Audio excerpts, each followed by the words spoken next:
Fala pessoal, tudo bem com vocês? O Silvinho está apresentando sinais de desgaste nas entrevistas. Ele ficou incomodado com muitas questões e defendeu o seu trabalho antes que alguém perguntasse. Vamos falar sobre isso? Chega mais, eu sou o Chico Garcia, inscreva-se no canal, hein? E vamos juntos.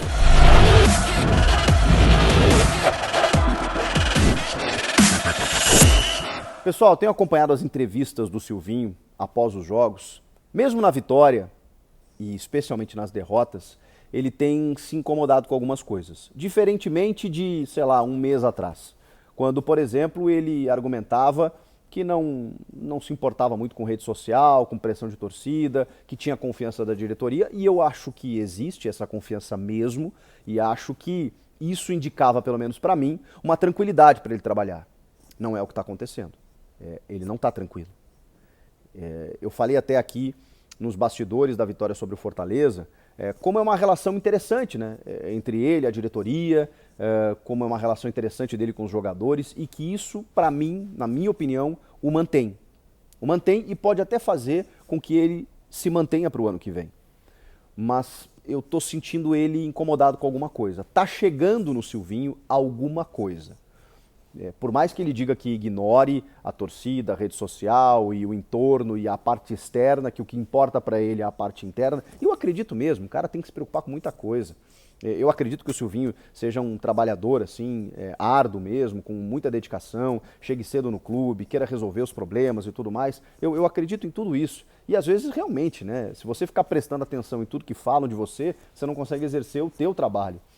Mas alguma coisa está chegando. Esse é o papel de assessorias de imprensa, de comunicação, às vezes até um empresário, assessores pessoais, pessoas mais próximas, dizem para ele, ó, o bicho está pegando aí fora. Porque realmente a rede social, ela obviamente tem os seus exageros, mas ela é um termômetro que você filtrando, você consegue absorver aquilo que está acontecendo.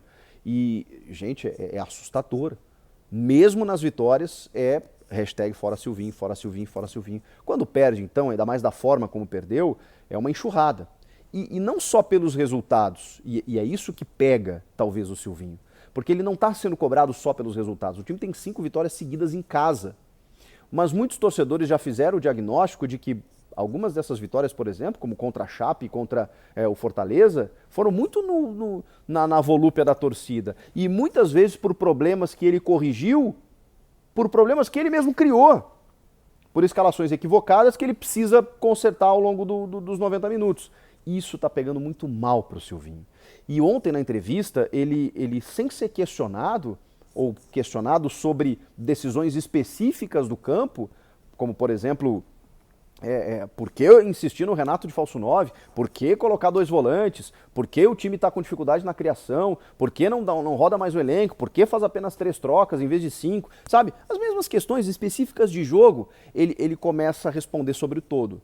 Porque isso faz parte, porque ninguém lembra, mas ninguém esperava nada esse ano.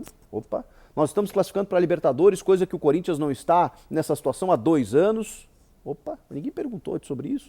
E ele está reforçando que o time está classificando nesse momento para a Libertadores, que era um objetivo que ninguém esperava antes do ano começar, e realmente. Só que a perspectiva mudou com a chegada dos reforços. E o Silvinho tem alguns méritos, eu não quero aqui, de novo, determinar que ele tenha que ser demitido amanhã e que esteja tudo errado. Não. Eu acho que o trabalho dele precisa ser avaliado. Eu só tenho dificuldades, e aí é algo pessoal meu mesmo, de definir, não, realmente, galera, vocês têm razão, troca o Silvinho. De ter a certeza, se deixar os últimos 7 jogos com o Fernando Lázaro, com o Alex, com o Danilo, com quem quer que seja, se vai resolver. Se vai resolver buscar um técnico agora, já pensando no ano que vem.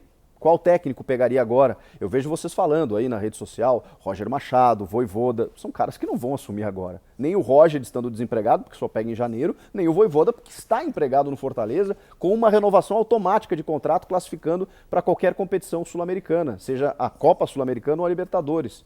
Pode ser que ele resolva não ficar, mas deve ter uma multa, né? Não imagino que o Fortaleza coloque lá uma renovação automática sem ter multa para o cara sair. Então, assim, não é fácil. Assim. Eduardo Cudê, o cara está na Europa. O cara vai sair de lá, não sabemos. Essa análise tem que ser feita na troca de temporada. E faltam 7 jogos dentro de um objetivo, e aí eu concordo com o Silvinho, que está sendo cumprido, que é a classificação para a Libertadores. Agora, me chamou a atenção que ele tem dado as mesmas respostas, ele tem fugido das perguntas. Quando a gente fala da insistência do Renato de 9, ele fala, eu tenho tentado, a gente começou com o Luan de falso 9, e aí para mim já começa errado, né? Porque para muitos, inclusive para o Silvinho, se tem a ideia de que o Luan, como falso 9, resolve. Nunca resolveu.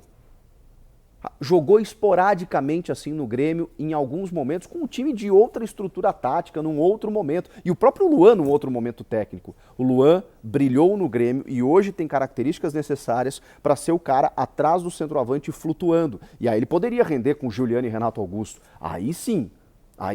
Depois ele disse que testou o Roger Guedes por 2, 3 jogos, como falso 9. Eu também acho que o Roger rende mais do lado esquerdo do campo. Mas o Roger não foi testado tanto assim como o próprio Renato está sendo. O Jô realmente a gente não sabe qual a condição física do Jô para 90 minutos, provavelmente não tenha, e acho que ele tem até entrado, modificado o panorama do jogo e ajudado e tudo mais, só que você não pode tentar mudar um sistema tático para resolver o jogo aos 30 do segundo tempo. Até lá você já está perdendo, você já tomou gol, você já sofreu muito dentro do campo. Então, não pode depender apenas disso. Como eu também acho que não dá para depender do jogo desde o início do jogo. Você tem que pensar outra alternativa. E ele tem, por exemplo, o Mantuan, que jogou muito bem com o Mancini de falso 9, que sequer é utilizado, que sequer joga alguns minutos. E essa é a crítica. Ele tem direito a 5 trocas e ele nunca faz as 5. O Luan tem mais de um mês que não entra, o Mantuan não recebe oportunidade. Ele não roda, faz sempre as mesmas trocas. E aí ontem ele priorizou o Vitinho em detrimento a outros jogadores, que eu nem acho que seja um mau jogador e tudo mais, mas por que ele não testa algo diferente? Por que ele não muda? Não, é sempre os mesmos jogadores que saem. E quando ele resolve substituir, ele tira o Du e não o Gabriel.